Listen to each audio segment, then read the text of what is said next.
Hello, my name's Chris Kurzik, and I'm the Principal Engineer at Athabasca Engineering Solutions, AES for short. And what does AES do? Well, first of all, we provide third-party value evaluations. We provide training and certification. We provide equipment re-rating. Welcome back again. Episode 4. We will continue our work on MDMTs and talk about the stress reduction ratio or the coincident ratio. There's a number of different terms. And then we'll talk about exceptions to the ratio. A few more tricks in the toolbox to avoid impact testing. And this is one of the main tricks that is used. It's evoking clause UCS 66B, which is figure UCS 66.1. And from that curve, you can see what's going on is that we have a ratio here of the stress that we're using based upon at our minimum temperature and pressure, right? And basically over what's available. So it's required over available. So if you're not going to use much of that stress, then it stands to reason that you should have, if the part's less stressed, you should get more credit for the MDMT. So that's the whole idea behind that. And this curve here is particular to carbon steel low alloy steel plate. And that ratio, I'll show you that ratio. We'll get into that a little bit more. So this is the required thickness times a factor. And we'll a little bit more into this versus the nominal thickness minus the corrosion allowance. And you can see what's going on here. Now what's interesting here about this graph is if you have a ratio less than 0.35, you get quite a bit of credit up to a certain point. And you can't be they won't allow you to be any colder than minus 155 degrees Fahrenheit or minus 105. And if you're up in this area, they don't want you to be any colder than minus 55 and minus 48.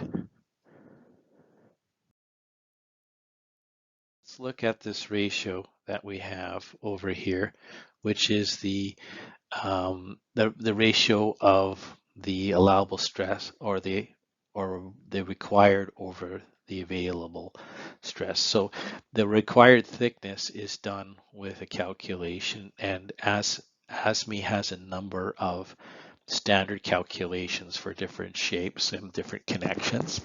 And so you'd basically go through that. And we have an example later on for you to look at. And then we have the joint efficiency. So the joint efficiency is found in UW12. And then we have E star. So it's just a rule. So basically what happens is they don't want you to go less than an efficiency of 0.8. So they put a star there. So if your efficiency is 1, then use 1. But if it's like 0.65 because of the characteristics of the joint and the inspection, then just use 0.8. So these are just rules.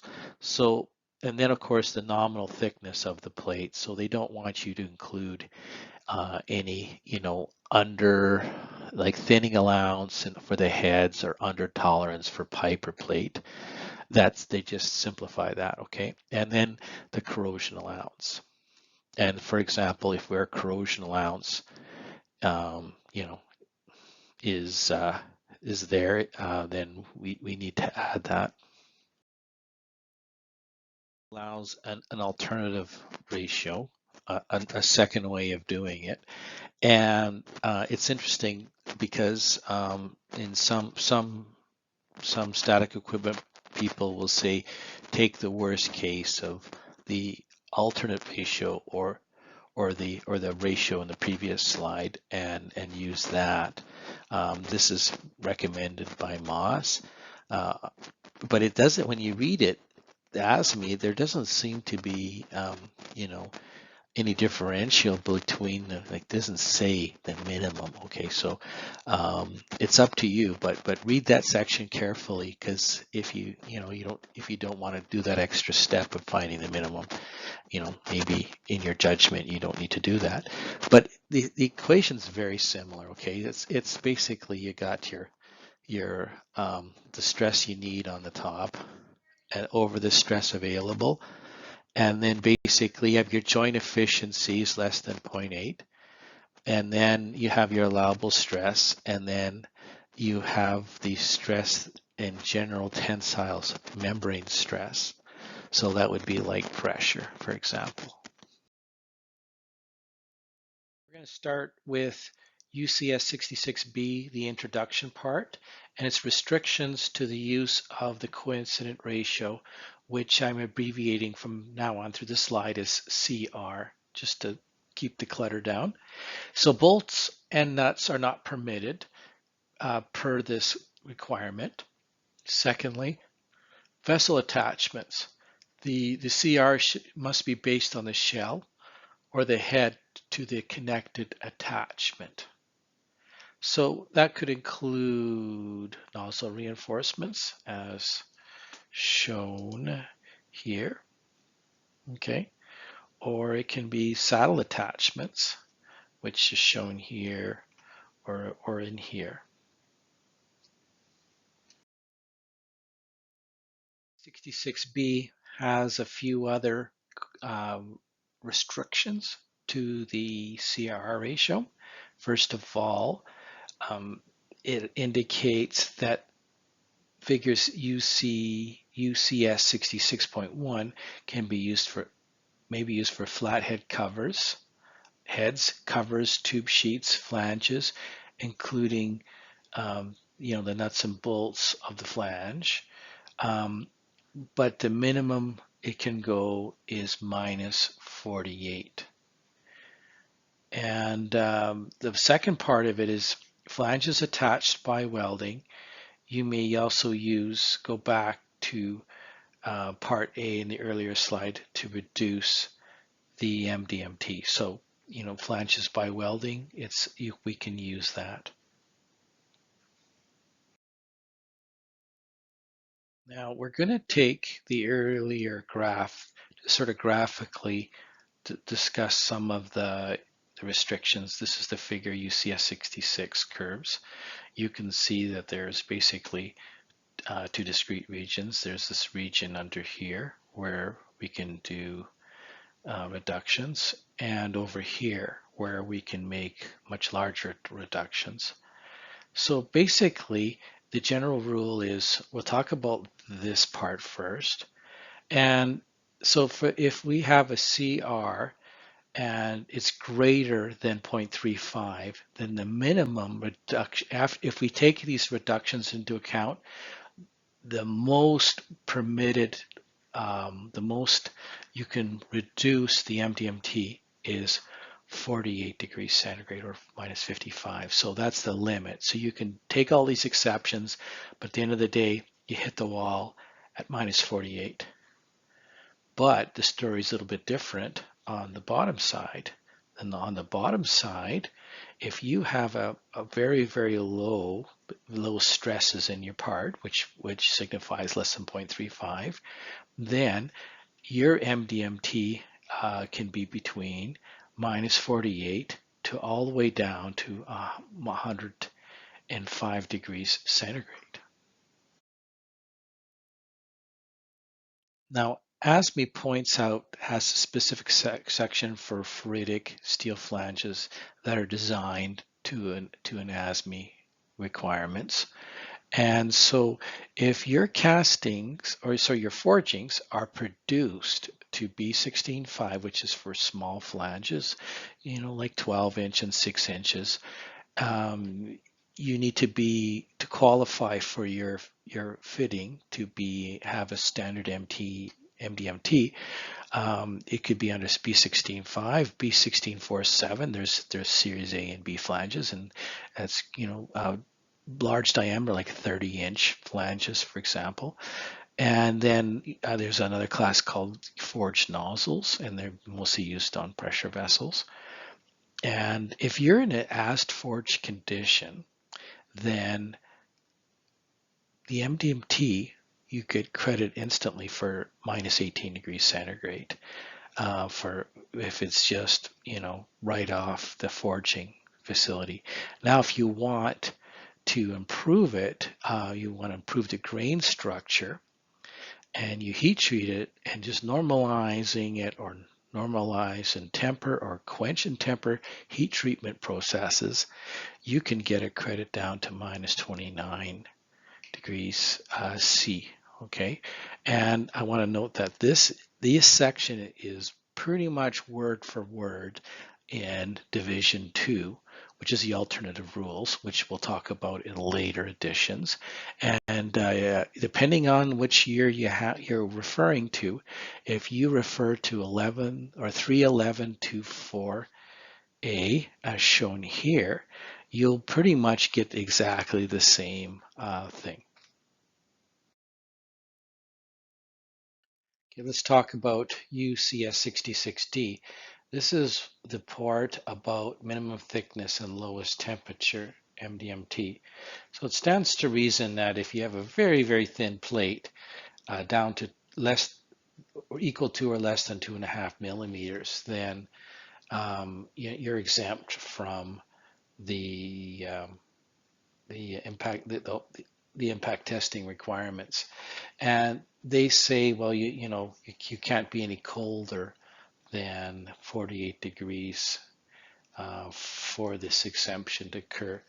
Now, you can see this again in Section 8, Division 2, Part 311.2.3E, and it's pretty much identical, the statement. UCS 66D also makes statements about pipe sizes for vessel components. So for anything equal to or less than 4 inches, there's exemptions provided, like exemptions to impact testings, provided that we're limited to a minimum MDMT of 104 centigrade. Also, there's limitations for thickness based on the yield strength. So for example, if we're between 140 to 240 megapascals, then we're exempted to 6 millimeters, a quarter of an inch. And 250 to 310, basically we're exempted to an eighth of an inch. If we have a higher yield strength, which is usually when we start to see some alloying materials, then we're exempted to 2.5 millimeters only, and which is basically a sheet, not a plate anymore. Now there's a statement here about stamping on nameplate material. And I've always been puzzled because there's other sections in the code where they talk about nameplates. So, but for some reason they put it here, and they say if the plate material is less than a quarter of an inch thickness, you can't be stamping if it's less than that, and basically you need to use P1 materials numbers 1 and 2. And the nominal plate thickness, if you have using a plate, then it's limited to a minimum of 3/16 of an inch, excuse me, and a nominal wall thickness of 3.9 millimeters, which is basically tubing. And the minimum MDMT must be at least or no colder than minus 20.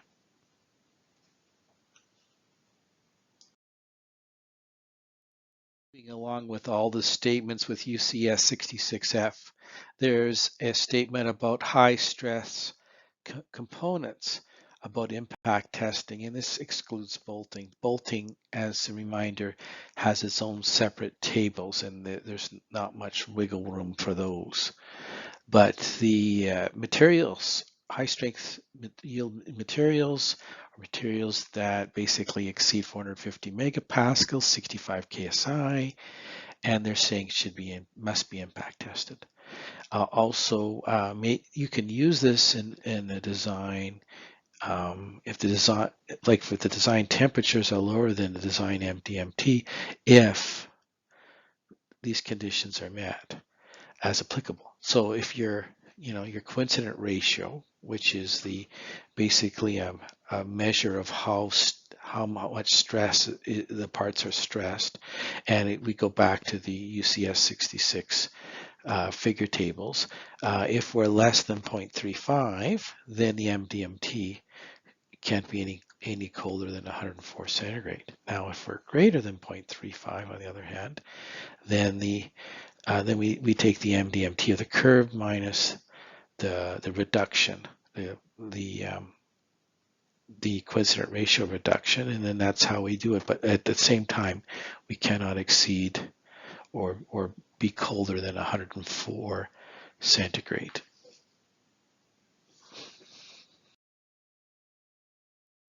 Here, for more exemptions, UCS 66G talks about material specifications. So materials that are impact in accordance to table UG 84.3, then you can get those exemptions for specific materials. And it's interesting, you can use the tolerance, and a lot of designers use this tolerance to get a little bit more out of their plate. So instead of minus 45, you see, minus 45 MDMT, and this is where this is from. And this is identical to Section 8 Division 2, 311 to 4B.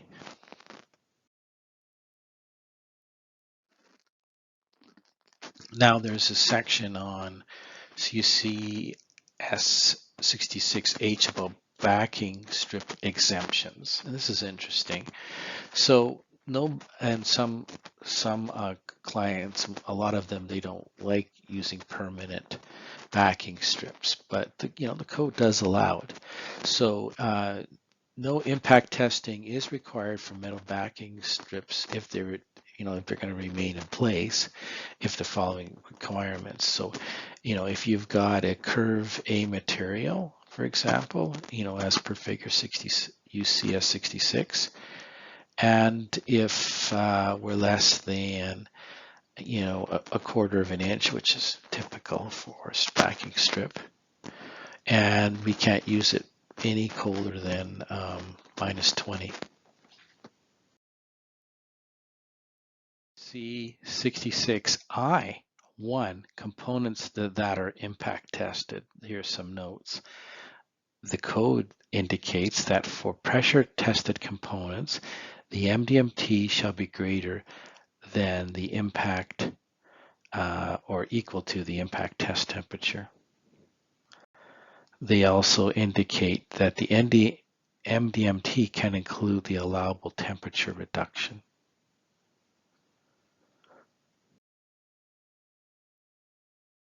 Now, part 2 of UCS 66I, with regards to components that are impact tested, have a couple other statements. So you can use figure UCS 66.1 may be used for flatheads and covers and tube sheets. Okay. The coincident ratio is the ratio the ones to determine it, though, you must use design pressure at maximum MDMT or over the maximum allowable pressure at the MDMT. So they want you to calculate the ratio in a specific way. Okay, UCS 66I Part 3, it's an alternative to this Part 2 of or procedure that's found in the earlier slide. And this pertains to the MDMT for a flange that is attached by welding. So basically they say, and this is fairly consistent with the rest of this, they said the MDMT is the, it can be the impact temperature minus the allowable temperature reduction. So they can allow you to use that. Okay, components that are impact tested. This is referring to UCS 66 I, 4, and 5. And 4 says the MDMT adjustment may be used for impact tested welding procedures or for production welds. The next statement says that this MDMTs used must be equal or greater than 105 centigrade. This is the case when the base metal is exempt and the weld metal is not exempt. So you go look at UCS 66J then read this paragraph. Basically, it states that if the base metal is exempt from impact testing by UCS 66G, which we went through earlier, or the figure 66, UCS 66, and you use C or D, and this is how it was exempted. But the second part, the welds do not meet UCS 67A Part 3, then the minimum MDMT must be minus 29 as a minimum.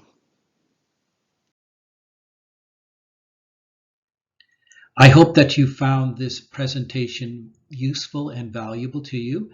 This was provided by Athabasca Engineering Solutions. We'd love to hear your feedback and your thoughts on further videos. And we'd love to hear from you. Maybe we can do some business. Please subscribe to our channel so you don't miss a thing. Take care for now.